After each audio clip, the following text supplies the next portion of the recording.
But the whole thing is that the key to these figures is the word now. And this does become an argument over figures. So we're talking about 19,000 COVID deaths versus 23,000 deaths from other causes. But we seem to be forgetting what it was like when it first started. In total, we've had more than 200,000 deaths from COVID. The reason that the figures are so low now is because we've been vaccinated. I know you don't particularly like vaccines, but... Well, no, listen, I think the vaccines are great if you're in a vulnerable group. I think that, if you're somebody that risks hospitalisation or death, you'd be mad not to have it. I was against the vaccine mandates, really, and just the tyranny around the vaccine rollout. That was my objection. Well, I'm against vaccine mandates too, but it's the vaccine that's done it. But when we go back to where it started, that modelling that you said was junk by Imperial College, modelling is not about a prediction, it's about a warning of what might happen. And the 500 deaths were what might happen if we did nothing.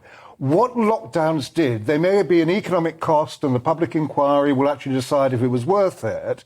What lockdowns did was control infections. If you look at the graphs, the moment that we locked down, infections went shooting down. When restrictions were lifted, infections went shooting up. Now, that's just a pure fact. Whether you think it was worth doing is a whole different ballgame. We don't want to revisit the COVID debate, in any great depth, but there's a peer-reviewed study suggesting that COVID cases were falling before each of the 3 national lockdowns. We also have the elephant in the room, Nigel, which is Sweden, who kept the schools open, kept businesses open, didn't have mask mandates and fared better with COVID than Germany, France and Britain. Well, hang on. Clearly cases weren't going down when COVID first started. They went steadily up. And the whole point of lockdowns was to get it down and basically to protect the NHS. And the whole thing was the NHS was in danger of collapsing if they hadn't done it. Once the vaccine came in, there was less need then for lockdowns.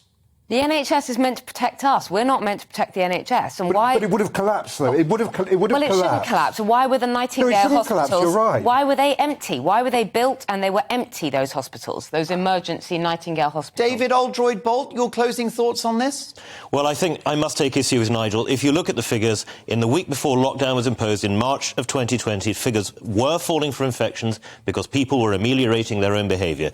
But on the wider question, I disagree with you that we must forgive. To forgive is Christian and good. We must never forget, and we must never again have our liberties taken away to control the population in this way, to shock the population into fear. Why is it now that you still go into shops and there are screens everywhere? Why are there still people going around as though they are in imminent danger of immediate death? What has been done psychologically to the nation is unforgettable and very hard to forgive, and the number of elderly people in care homes who are still being forbidden from seeing their families and therefore exacerbating dementia and exacerbating loneliness and unhappiness and depression is a scandal.